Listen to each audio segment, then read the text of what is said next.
you have any special plans different to the plans you have now to deal with people who are corrupt and are walking around freely if you are re-elected into office.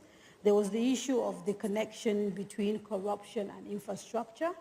I don't know if you want to talk to that. And I'm going to ask two more questions, and then we'll take them together. The gentleman or lady who wrote this didn't say their name, but they said that there are some categories of military retirees who fought on the Nigerian side during the Biafran War and are yet to get any form of pension because they didn't complete the number of years to be entitled to pension, whereas their counterparts who fought on the Biafran side against Nigeria are receiving pensions because they were pardoned. Is there any plan to address this? And then the final question, because we're talking about corruption again, why has your government remained silent about the corruption allegations against the governor of Kano State, Abdullahi Ganduje? And why have we even seen you standing next to him at a rally? So, 3 questions. These are all directed at Mr. President. It's to me. So corruption, yes, let me recap again just to remind you. The first is corruption and infrastructure. Yes, well, fighting corruption, I think I have already made a comment on that much earlier on. But the important thing is that you cannot catch Nigerian on paper because we have got all the regulations laid down in the ministries, in the parastatals themselves, government offices. So it's a question of effective supervision. Effective supervision using the accountant general, the auditor general, to make sure that budgets are studied and then accounts, are checked and making sure that those who mismanage public funds are punished. I think this government, as I said about a week ago, I will have to ask EFCC and ICPC to make a comprehensive, submission to the public about what has been recovered and from whom. People are voluntarily bringing money, and we are seeking the cooperation of the United States and Europe to please help us recover assets from those countries. These are quite detailed and are documented, and I think we have to, it's high time we go to public with it to show that how much is recovered. And with TSA, that amount of money, nobody can remove them unless we do it through the budget and through the office of the president. So in other words, Mr. President, the question here was trying to find out whether you would do anything new. You're saying you're going to carry on with the same strategy if you are re-elected in terms of the fight against corruption. Because I think the questioner was trying to find out if you had other plans in addition to what you're doing now, if you come back as president. Okay, so the questioner was trying to find out if in addition to what you are doing today to fight corruption, there are plans to do more if you are elected into office again, or whether it's going to be more of the same strategy. I think that is quite obvious. Okay. As I said, we are following a tedious way of doing it. We have to go through the documents. We are lucky the banks are cooperating, and we go and find out people who were living beyond their means, or where contracts were given for projects and they were not executed, or are not executed according to signed agreements on specifications and so on. And that takes time, because what we found out is a nasty process. You get a determined Nigerian patriotic, pass through university, this is NYSC. If he served 5 years under a crook, he eventually becomes a crook. And we cut the top, we removed permanent secretary, we removed some directors, But these people that are coming up, some of them were involved in mismanagement of resources. Okay. I find this problem extremely difficult, and we have got the legal problem. Unless you have got your documents through the banks, through companies, and you take them to the court, you are not going to get any decision. So you're sounding as if you're a little bit frustrated at the slow pace of what you see as your fight against corruption. You said? Are you getting a little bit frustrated by the slow pace of the fight? I can't afford to get frustrated.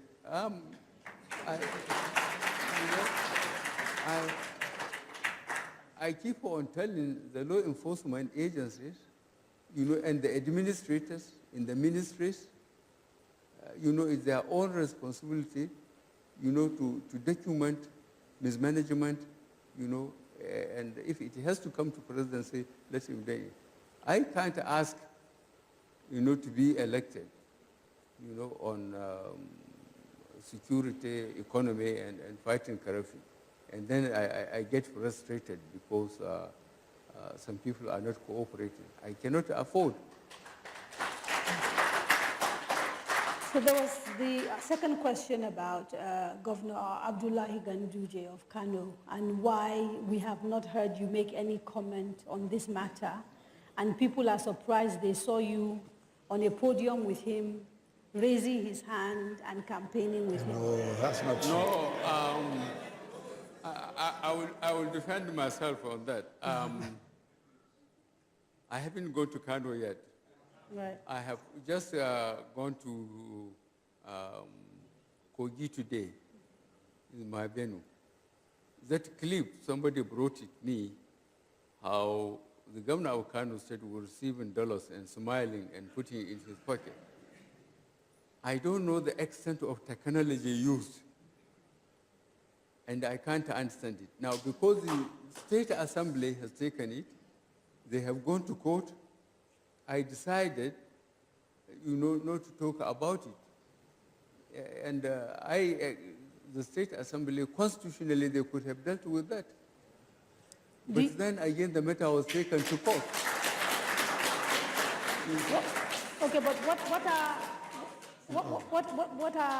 what are your thoughts about that video? Do you have any personal thoughts? Do you believe that video is fake, or do you believe it is legitimate? You can't say. No, He can talk for himself. He doesn't know. He doesn't as I told you, I have seen the clip.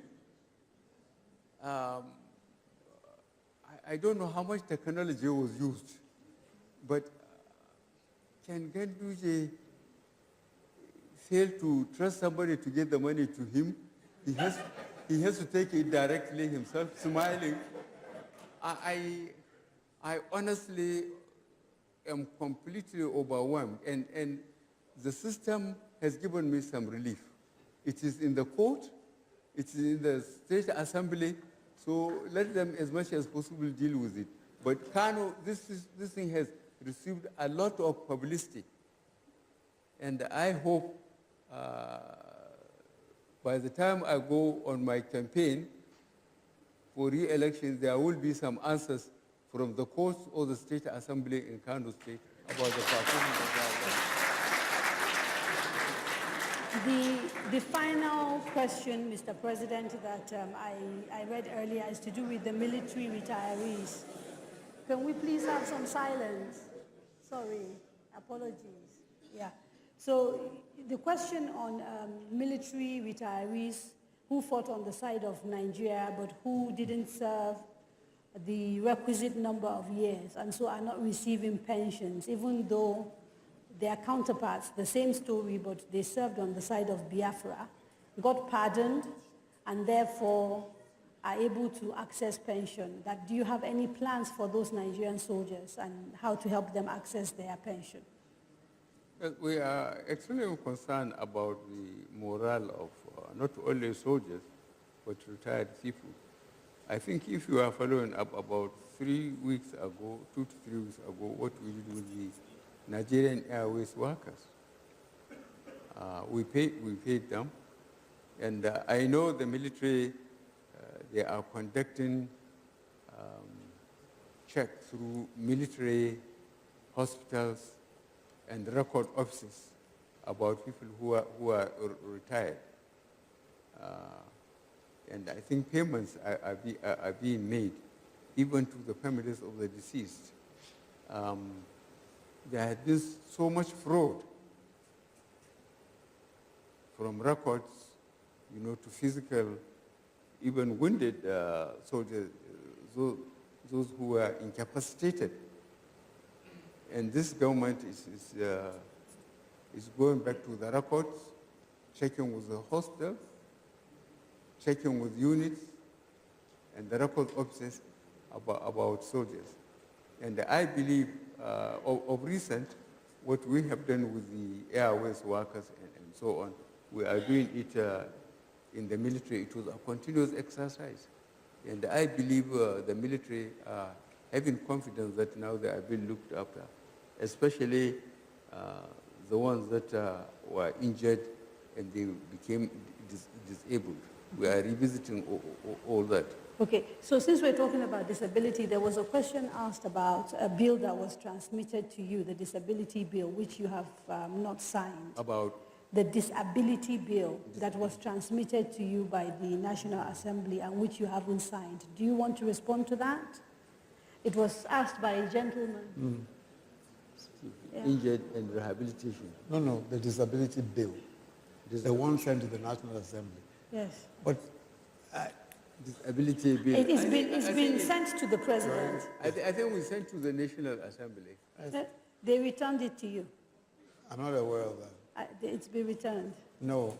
Even as of Wednesday, there was a demonstration in front of the National Assembly where they were saying that they were giving the National Assembly 7 days to transmit the bill to us, to the presidency.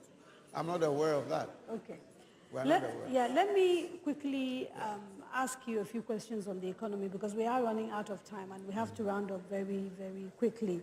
You are the chair, of course, of the National Council on the Economy. I can't hear you well.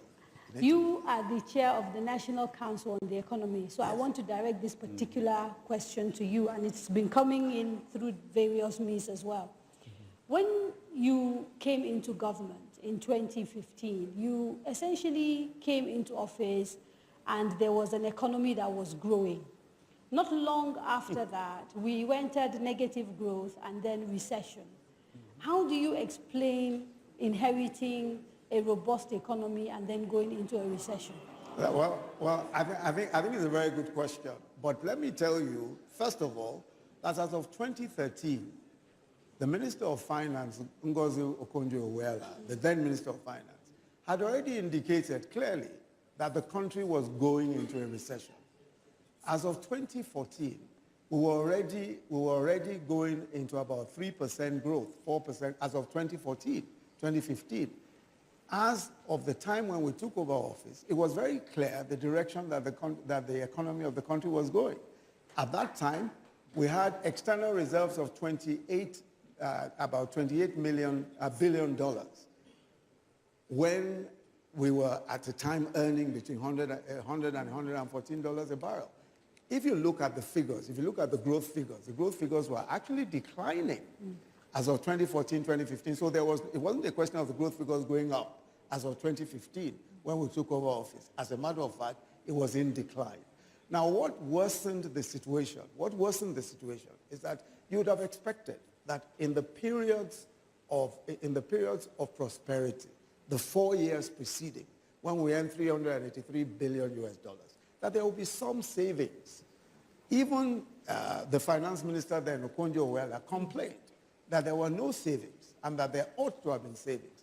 And there are several other people who have admitted that they ought to have put some money aside. When we came into office, oil was at $28 a barrel, down from an up of 100 to 114. And then we were losing production in the Niger Delta. We were losing up to 1 million barrels a day. So we were in a situation where the economy was already on a downward slide, no savings whatsoever. We were losing on production.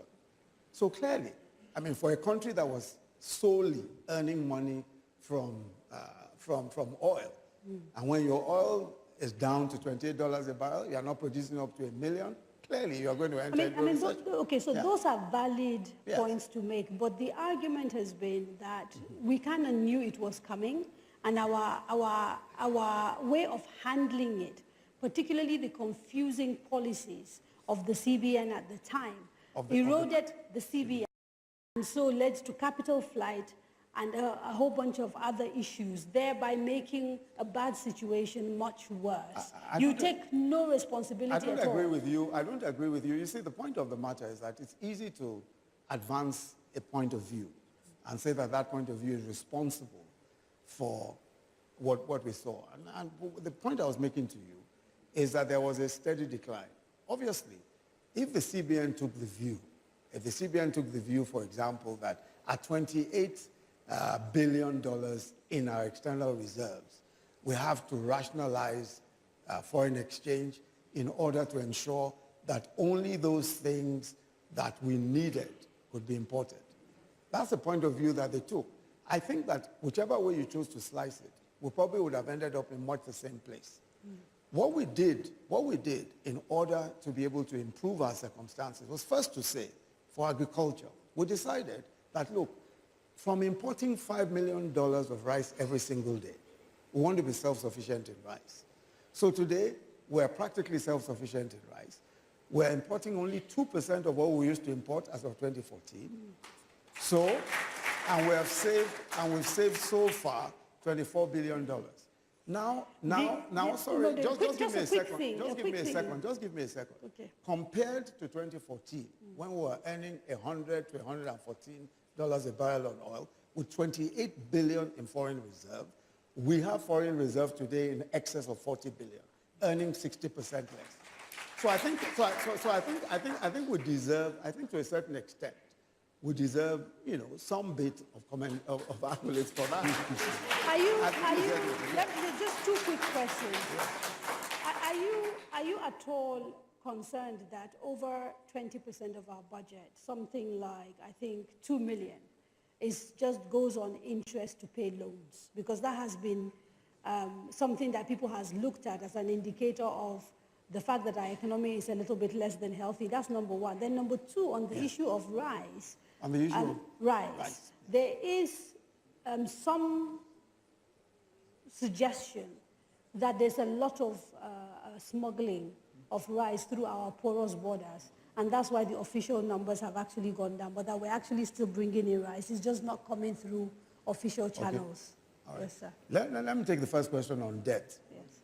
With debt, the question that you need to ask is, what are you borrowing for? Every country in the world that wants to make serious development, that wants to undergo some serious development, borrows money.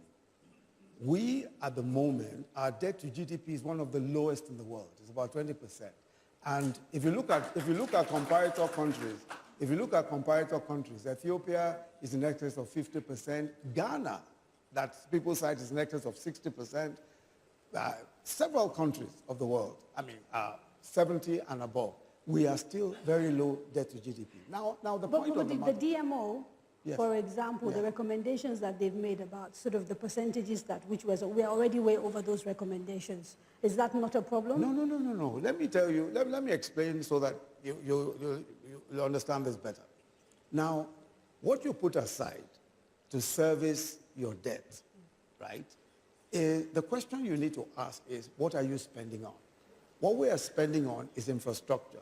So that in itself is meant to generate revenue, is meant to do well for the economy. So we're building the Lagos-Kano rail. Our counterpart funding we put on the table, our whole counterpart funding. We've done Alajawari, we completed Abuja-Kaduna, we completed the light rail within Abuja here. Lagos-Ibadan Expressway, we're doing it, Second Niger Bridge. These are borrowings that we took and we ensured that they were for infrastructure. And for the first time in about 10 years, we're spending almost 30% of our revenues on capital, on infrastructure. So clearly, if you talk about borrowing, people talk about borrowing as if, it's an individual that's borrowing. A government, a country, borrows and uses, what a country does is that you need to use your GDP. You need to consider what your GDP is. The problem that we sometimes have is what is called revenue, debt to revenue. In other words, we are not making enough money from revenues.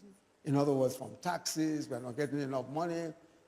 It is higher than ever before, as you've seen from the figures. From oil, we should be earning more. From other sources, we should be earning more.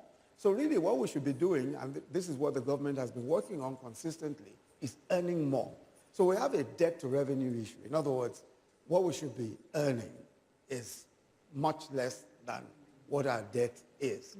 But fortunately for us, most of our debt is local. Most of our debt is Naira because it's in treasury bills and all that. So we are not in any kind of danger, and we are borrowing right. We are borrowing for the right things. Okay. We are borrowing for infrastructure. Well, we have very little time, so I'm going to ask Mr. President one question and then ask the two of you a single question. So, Mr. President, there has been a lot of speculation around your health.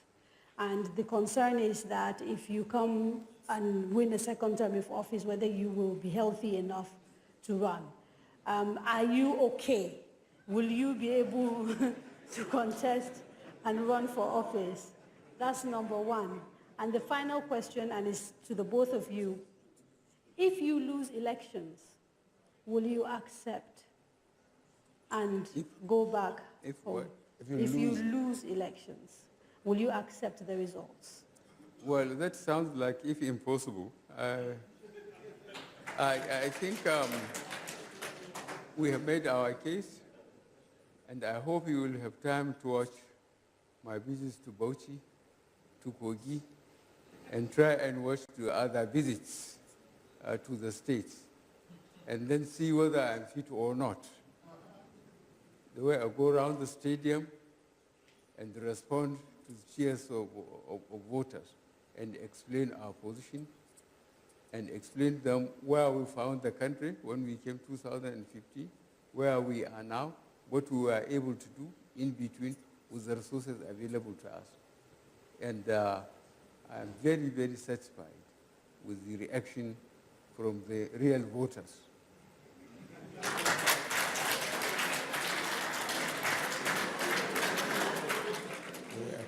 But still, if something happens and you lose elections, will you accept the results? That wouldn't be the first time I lose the election. Don't forget, I tried 2003, and I was in court for 30 months. 2007, I was in court for 18 months. 2011, I was in court for 8 months. And I went up to Supreme Court. The third time, I say, good day. And the fourth time, God and technology came in. The PVC and card readers, you know, the opposition took it for granted. Before, what they used to do, sit down, look at constituencies or states, allot marks or allot seats in constituencies, and they say anybody who disagrees should go to court. Now, most of my voters are looking for the next meal. Why do they get money to go to court? So they say, God day. And eventually, God day. Thank you. Thank you very much, Mr. President. Thank you very much, Mr. Vice President. Sadly, we have run out of time, and we have to leave it here. I'd like to thank Mr. President again and Mr. Vice President for making themselves available for this program. The next edition of the candidates will take place, God willing, in exactly 7 days, from 7 to 9 p.m. It will be a live show once more, and we'll be talking to the presidential and vice presidential candidates of the African Action Congress, Mr. Omoyele Sowore and Mr. Ahmed Rufai. Please join us. Until then, on behalf of the team at Daria Media, the Nigeria Television Authority, the MacArthur Foundation, and all of our other partners, we thank you for watching. Have a very good evening.